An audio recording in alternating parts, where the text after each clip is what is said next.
a moment or two just to let everybody join and then we'll start. So just bear with me.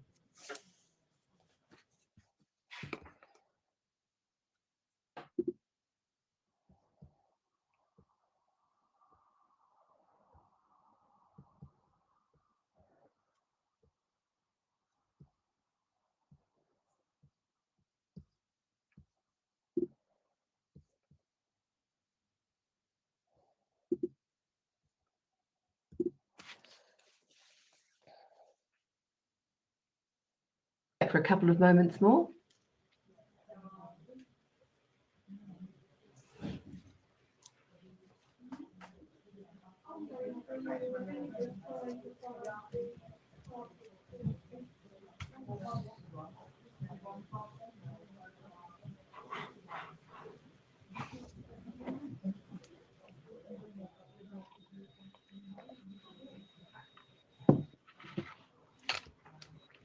You can see the numbers slowly creeping up. One more minute and then we'll start. Morning to Kate. Thank you for joining us.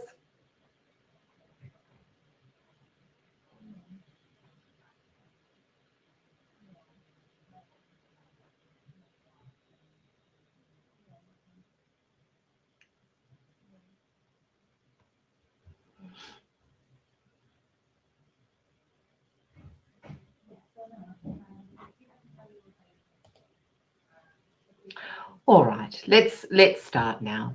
So hello everyone and a very warm welcome, and especially if this is your first time joining us for one of our webinars. We've got a lot to cover today, as always, but don't worry, post the webinar, you'll receive a link to the recording, a copy of the slides, and a Q&A sheet. So you won't miss anything if you haven't written it down. Please don't panic.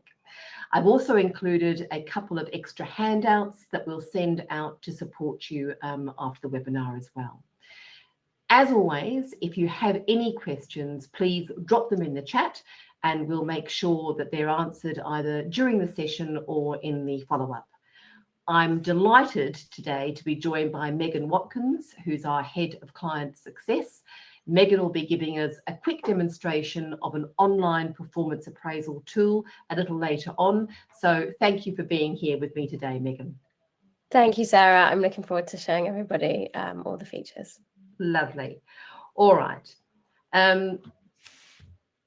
Let's get going. So today, as you would know, we're focusing on a critically important topic, performance management. And why does this matter so much? Basically, because poor performance management is often the biggest single point of failure when defending unfair dismissal claims. So even if a dismissal is justified, if you haven't followed a fair and consistent process, the issue won't be what you did, it'll be how you did it. But it's more than just avoiding legal risk. Without a strong performance management culture and clear structured processes, you simply won't unlock the full potential of your team. And that means missed opportunities for productivity, engagement, and growth. Why performance matters is basically 5 key reasons. One, it drives organizational success. And it does that by allowing you to reinforce and clarify individual and company goals and keep people working towards those. And setting measurable outcomes that you can track against an employee's progress and success. 2, it supports employee engagement and retention by giving employees regular and constructive feedback that shows them that they're valued and supported. And we all know that that's a major contributor to improved motivation. And by enabling managers to readily identify those employees who are ready for growth and development.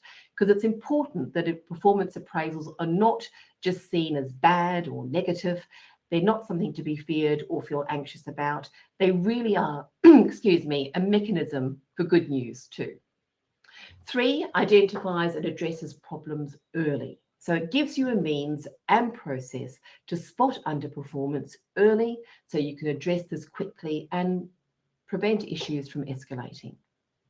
4, builds a high performance culture. So regular performance evaluations reward top performers and give managers an opportunity to speak to them about what they value. I mean, I personally love performance appraisal time. It makes me focus on what it is about my top performers that I don't get to tell them on a daily basis. Performance evaluation creates a culture of continuous improvement, even for good performers, and it encourages accountability and ownership of results. And most importantly, it reduces the cost of poor or underperformance. Poor performance costs time and money, and it has a significant impact on profit. And effective performance management also helps minimize legal costs and reputational damage. Now, here's a question for you. Do you know how much mistakes in your team actually cost your business?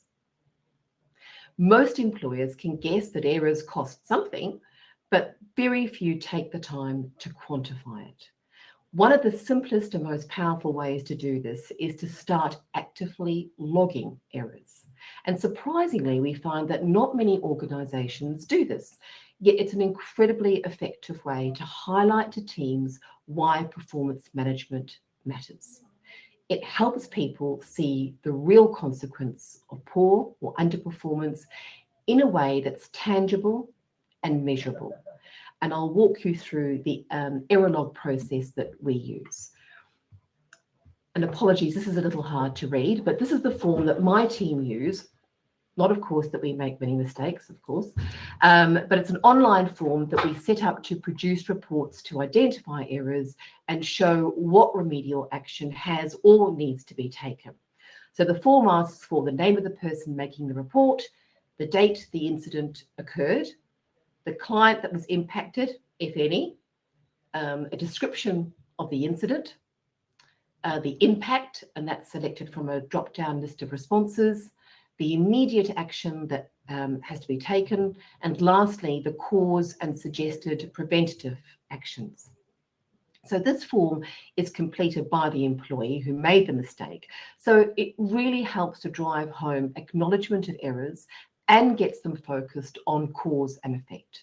And of course, you can always use this to determine if training is needed across the team or if a process needs to be amended or simplified or just better communicated.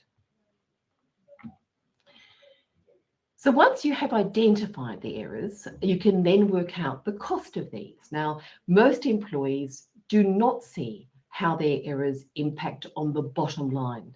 And so this can be a very powerful tool to help raise that awareness. When we talk about true cost, we mean things like the cost of the loss of sale or the deal or the opportunity, whatever's relevant in your business, any refunds or restitutions that have to be made, the value of the manager's salary, because when issues are escalated, it takes time to resolve those things, and any time spent on fixing the issue by the employee themselves or by others in the team who might have to step in, and any cost of materials if that's appropriate. So let's just take a quick example to put this into context. If you run a restaurant, the food and beverage attendant has taken down an order incorrectly. The customer has expressly ordered a fillet steak, done blue. That's me. So basically just see it on the outside and they want the pepper sauce on the side. Right? Simple. It comes out, lathered in the sauce, and worse, when you cut into it, it's far from rare, it's more like medium. So the customer complains. The food is sent back, and of course, it needs to be remade. So what are the costs in that type of scenario?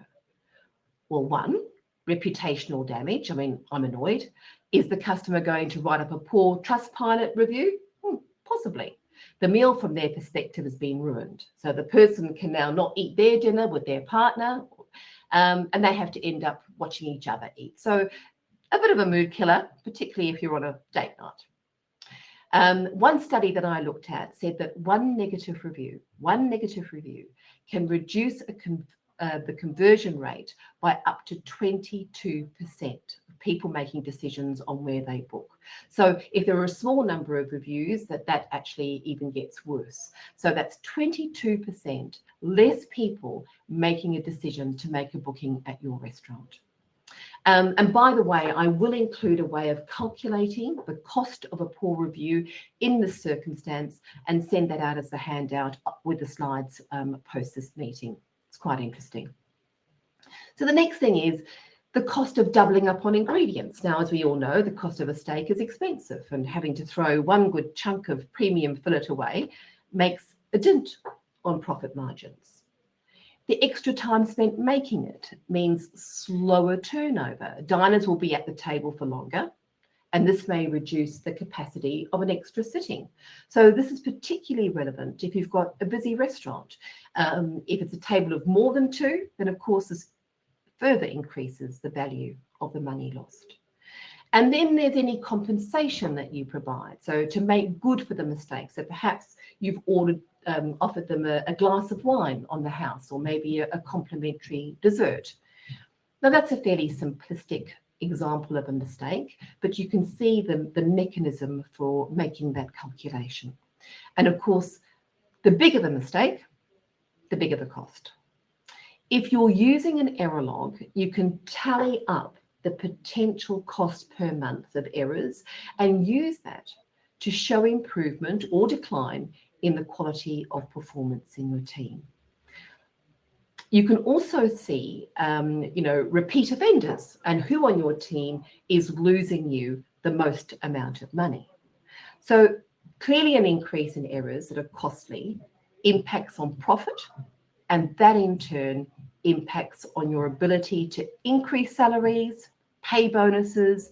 So the bottom line is you are all collectively responsible for performance that impacts on profitability. Now, back to performance management. Performance management starts on day one and continues throughout the entire employee life cycle, for junior staff right up through to senior leaders. Nobody should be immune from performance appraisal and management. Good performance management is three things. It's scheduled, you know exactly when it's going to happen. It's consistent, and it's structured. But it's not just about formal appraisals. The best approach of performance management combines both formal and informal processes. So your informal appraisals are your regular one-to-ones, your little check-ins, where you tackle issues early and provide support on a day-to-day basis. Now, these don't need to be rigid, but a simple framework for them does help. So, for example, you might cover off, the current workload challenges, a review of your error log, or if there's any training needs.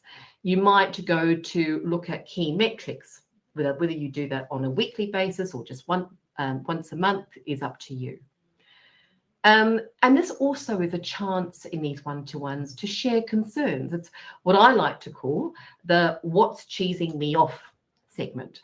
So, what is it that is making you unhappy, or that's annoying you, or that's causing you any concern? And finally, and really importantly, it's a chance to have a personal check-in. So a genuine, how are you doing? Because let's face it, personal pressures inevitably affect work. So having these conversations builds approachability and trust. The old manage by fear style is gone. People need to feel safe to raise whatever issues that are important to them. And if you don't know what's going on, small problems become big ones. So encourage dialogue, and remember, if something goes beyond your expertise, if something is raised that you don't have the capacity to respond or answer to, please seek advice. Or it may be that you signpost your employees to some professional support. And then, of course, we've got the formal appraisals. So these start in probation and continue on a cycle. Now, some people do them annually. I think that's a little bit long between drinks. Some do biannually or quarterly. It's up to you. At Cintra, we use quarterly reviews, which seems to work well, and it gives us a chance to keep progress on track. I want to talk about probation reviews separately because they're one of the most crucial elements of performance management. Whatever the length of your probation, so whether it's 3 months or 6 months, I strongly recommend building in a series of reviews during that period. Phase 1 review is the early review. This is the how is your new hire adapting to the role and engaging with the induction and training that they're given. Phase 2 is the midpoint. Are they applying the skills that they're learning? And phase 3 is just before probation ends, and it's how they're actually performing. So are they meeting expectations of their role in relation to their experience and obviously their salary level? And the key question at the end of probation is simple. Do you have the right person in the job? Now, here's the reality check. We see far too many probation extensions requested, and most of them really shouldn't happen. Extensions should only be used in genuine extenuating circumstances, such as long-term absence, when performance simply hasn't been possible to assess. And a fair rule of thumb is, for me, off for a week, extend by a week. Off for 4 weeks, extend by 4 weeks. But in practice, most extensions happen because managers haven't managed the process properly. So the probation end date suddenly appears, smacks them in the eyes, usually prompted by HR, and because reviews haven't been done, managers panic and they ask for more time. The problem?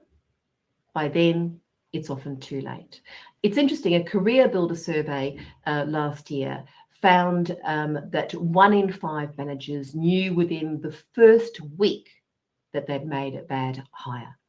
And yet many still went on to pass the employee at the end of probation because it felt easier or less confrontational. I've just seen a message in the chat. Yes, you will get a copy of the presentation, Magdalena, as well as a recording. So lucky you get to see me again if you choose to.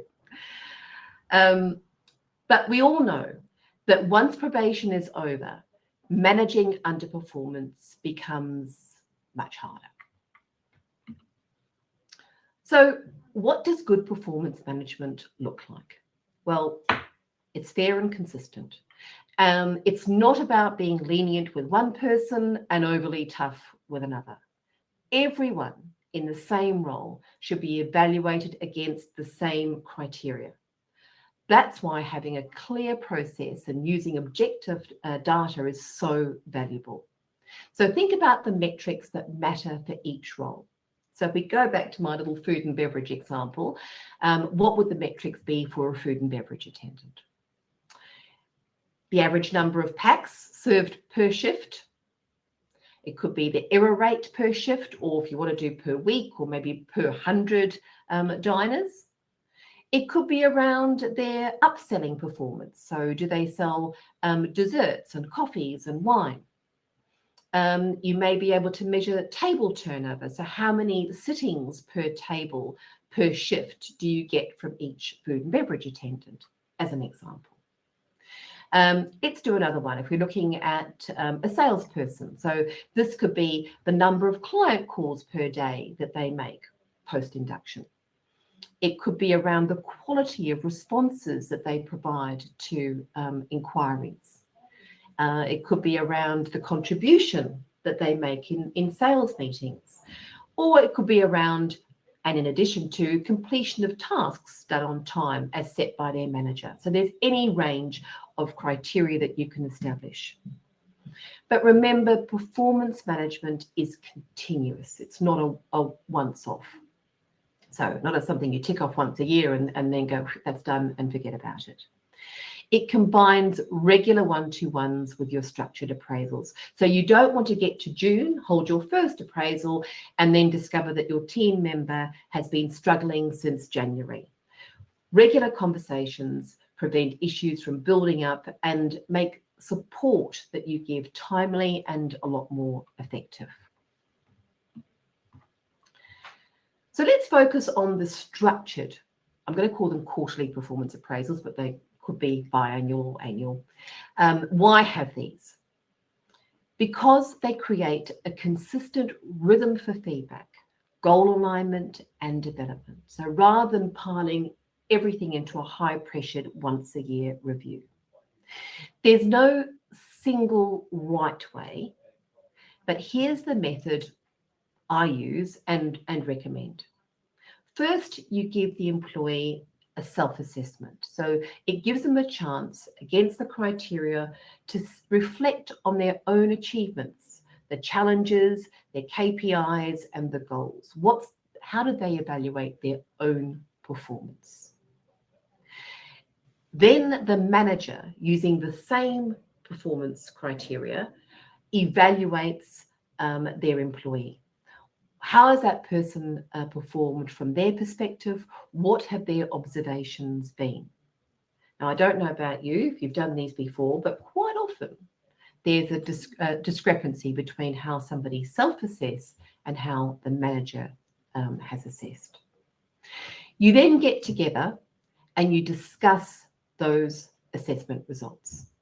So the manager shares their comments with the employee and they meet and talk through it. Now, personally, I like to share the review that I make on an employee in advance of the meeting rather than spring it on them at the last moment, because it gives them a chance to reflect, prepare, and form a response. You know, it's particularly important if you're raising performance issues, and it's really only fair to give people time to prepare for that and to come up with either their solutions or reasons for why their performance might not have been up to standard.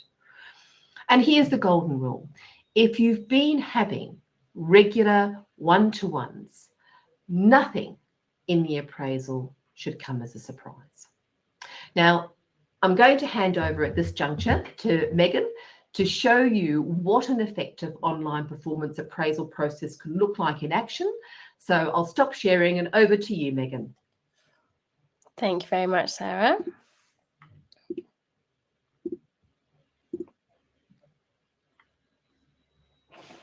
Okay, so what I wanted to do was to show you the process of a performance review from both a manager's point of view and also an employee's point of view, because remember, managers are also employees and they should also be subject to performance reviews. So I've logged in as Alice Smith. She is our head of sales in this fictitious business, and she has one direct report who is Isaac. So what's happened is the system has created a performance review for Isaac. We're doing quarterly reviews in this business, and what will have happened based on a certain trigger, the system will have created the performance review, the trigger being the end of the quarter. The performance review document here has collated information about the employee, so we can see what the review period is, what date we want the review kind of to be finalised, and then also the actual performance review meeting, what date and time that is. And it's also collated some information about the employee. This could be information about their start date. As Sarah mentioned, if it's a probation review, you might want to have some information about, you know, their start date, what the end of probation period is due to be. And also it can include leave data. So similar to the example Sarah mentioned, if a person on a probation period has had a week off, you can see this here clearly, and that might then lead to you extending the probation period. Or if it's a normal appraisal meeting and the person's been unwell or on holiday, that might have an influence on, are they achieving their targets? Have they met all of the expectations in that period? Oh, actually, well, they've had, 2-3 weeks off in that period. So that has some influence into the performance. We've also got this concept of shout out. So employees can give one another praise during the review period, and any that the employee has received during that review period will be noted as part of the performance, and that can be a talking point for both the manager and the employee. There's also the ability to talk about goals, so targets. Obviously, this is a sales team, so this is a sales target that Isaac has been working on throughout the quarter, the review period. But obviously, different teams will have different types of targets or goals, and they can be put as part of the performance review. Then we go on to the core sort of kind of the information part of the performance review. And this is where you're going to have the employee self-assessment and also the manager assessment. So as Isaac's manager, I can send a request, and these are the topics that we're going to ask him to feedback on. What we can do within the Cintra People system is set up different templates, and they will include different topics. So a quarterly review would probably talk about different kinds of topics compared to a probation review, for example. So you can set up those templates and they can trigger at different time periods. So just going to send this to Isaac. So please complete your self-assessment. And then we'll give him a due date of next week. So he's got a week to do that. And then we can submit the request. Now, as Isaac's manager, what Alice can do is wait for his feedback, but she could also request feedback from other people in the business. So we have this Request 360 feedback button. And these are the questions that, again, have been configured as part of a template. But if you wanted to, you could customize those questions. So here as the manager, I could add in my own personalized topic. And then, again, we'll just send this request.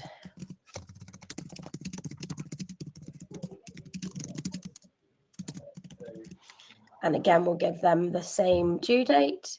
And we can request it internally. So that's people with access to the system. So let's do Emily and maybe Paul. But equally, it could go externally. So that will send an email to somebody that doesn't necessarily have access to the Cintra People system. So that could be a client that that person works closely with, a contractor, somebody that doesn't necessarily form part of the HR system. It could be a partner that you work closely with. And so it will still send that feedback request to anybody that you need feedback from. And we will send that request. So while Alice is waiting for the feedback, she could complete her own manager assessment. So this section here has the same topics that we've got set up as part of the performance review template. And Alice can comment, Isaac did really well at closing the largest deal of the quarter, for example, and then she can flesh that out and fill in the feedback as she wishes. What most managers would do is wait for the employee to provide their feedback and then utilize the employee's self-assessment to flesh out their own manager assessment.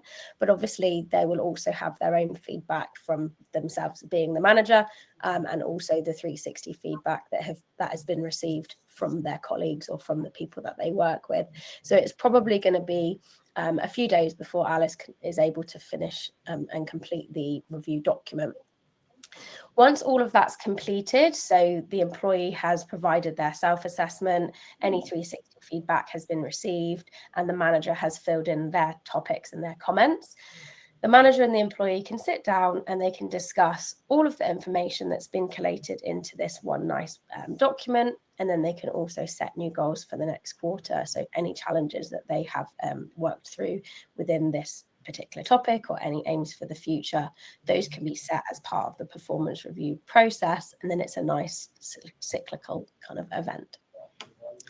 So that's the process, obviously, from a manager's perspective. As I said, managers are also employees. So Alice has also been asked to fill in her performance review from her manager. So it's a very, very similar concept. You've got the topics down the left-hand side. So Alice can go in and add in her own feedback. One of the other elements that we have within the system for the topics is to actually also set up rating scales. So if that's something that you wanted to incorporate in your performance process, then you could do that. I've got ratings against competencies. You could do them against skills, any company values that you might want to make sure are being kind of, employees are living by. That's something that you could also do rating scales against as well. So once Alice has completed all of these topics down the left-hand side, she could also add any supporting attachments if she wishes. So if she's received an email from a client, or if there's any kind of external kind of supporting evidence, then she can attach those to the performance review. And then she'll just click this button, submit to her manager.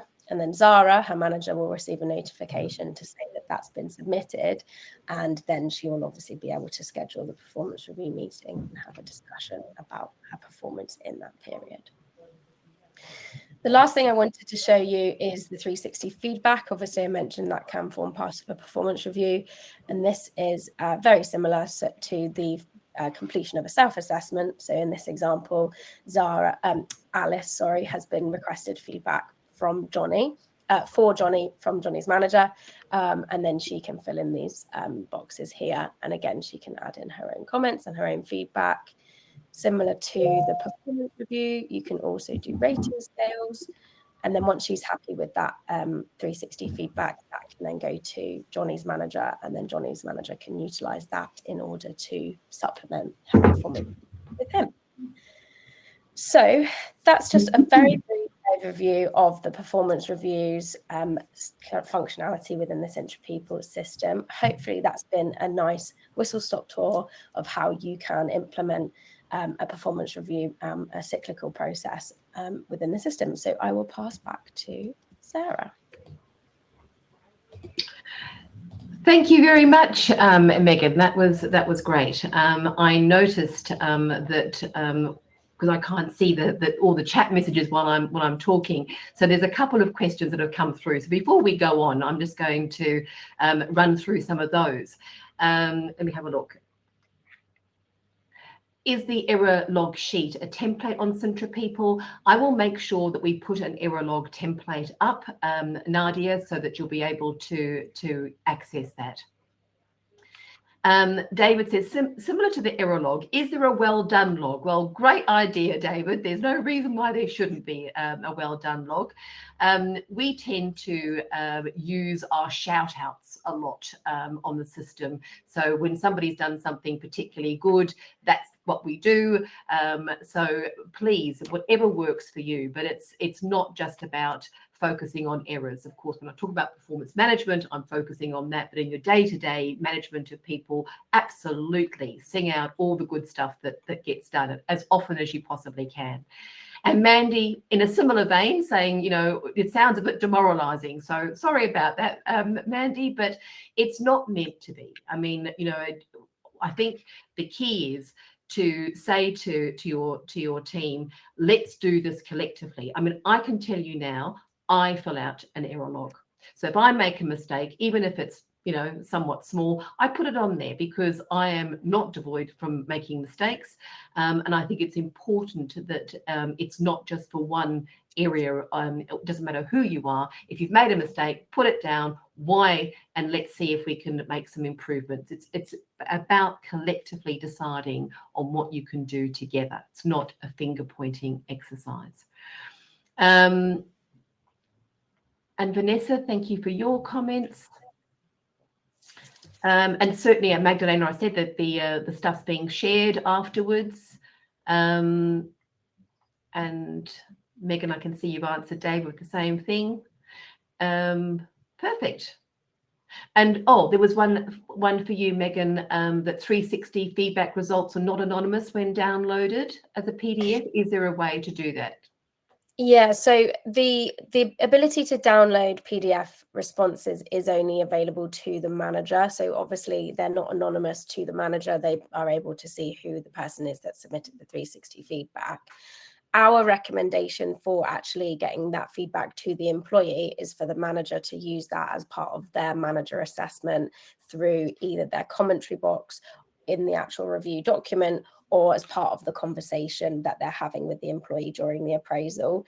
The reason that we make them anonymous is so that the comment isn't necessarily able to go back to the person that made the comment if it may be somewhat negative. It's down to the manager to decide how they then pass that information, disseminate that information to the employee. So it's we obviously wouldn't recommend that the manager downloads a PDF and then sends it to the employee, because they'll be able to see who's actually submitted those responses, but they can verbally kind of pass that feedback on, or they can weave it into their either goal setting or their manager assessment. Perfect. Thank you very much. Well, obviously, the more automated we can become, the better and easier it is, and the more inclined we are to do things. So that's a really handy tool. Thank you, Megan, for taking us through that. So having the structure in place is one thing, as we all know, but what we're going to talk about now is the actual meeting and what you include in your discussions. So we'll focus on the performance appraisal meeting. A good performance appraisal meeting should really cover 5 key areas. A review of the previous appraisal, so noting any actions that fell out of that and that were agreed to. A review of the previous quarter, if you're doing them on a quarterly basis, so looking at the achievements and the highlights, and discussing any missed targets and obviously the reasons behind those. Using objective data such as error logs or quality checks or examples of strong and weak work to guide those conversations.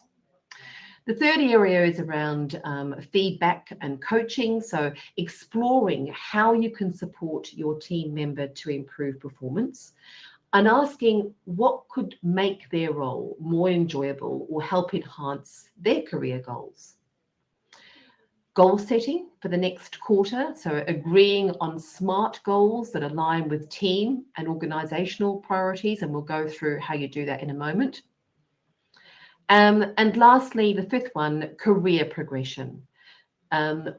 What are the long-term career aspirations of the employee? Have their goals changed since you last spoke? Are their skills being fully utilised? If they've improved or got new skills, are they being effectively utilised? And what can you personally do to help them grow? Now, before we move on, I mentioned SMART goals. So just to reiterate what they are, you may use them. It may be part of your common everyday vernacular, but here we go. So specific, clearly defined focus. They need to be measurable, so you need to be able to track them. They should be achievable, and that's really important. I often see people, particularly in a sales environment, be given targets, and you think, yeah, they're aspirational, but are they achievable? If you don't have something achievable, you basically kill the motivation dead. So please think about what's realistic, given the experience and resources that your team members have. So you will have potentially different achievable goals depending on the experience of the person that you're evaluating. They must be relevant, so tied to the role and the organisational objectives, and very importantly, time bound, so a clear deadline for when those things need to be met. Of course, identification of poor performance is one thing, and addressing it in a way that has a very positive outcome is another. The key here is to be objective. So let's focus the last part of our webinar session on this, how you use performance improvement plans and how you have those difficult conversations when someone is not performing to standard. So first things first, preparation is everything. And remember, nothing in an appraisal should ever be a shock. I know I've said that a few times, but don't store up issues for one big dump once a year. Deal with them as they happen in your regular one-to-ones. So here are our top tips. Prepare properly. Gather facts, examples, and evidence. Go in with a solutions mindset, not a personal critique. Be clear on your goals. So is it coaching? Is it to give feedback? Or are you moving into a formal performance improvement plan? Stick to facts, not feelings. So describe the behaviors, not your assumptions around those behaviors. Keep your language neutral and professional. It really does help reduce defensiveness. Use the SBI method, so that's situation, behavior, impact. So to give you an example, describing a situation could be, over the past 3 weeks, I've noticed you've been 10 to 15 minutes late on 7 occasions, right? That's describing it specifically. Not, you are always late. That's bound to put up the defenses. Then the behavior. So you might say, you then, when you've come in, spend extra time at your locker or making tea before starting work. And finally, the impact. So this could be, this puts pressure on your colleagues and delays service to early customers. So that's the SBI, situation, behavior, and impact. If you could follow that, it's really helpful. And then, of course, you invite discussion. So it's not about that's the issue.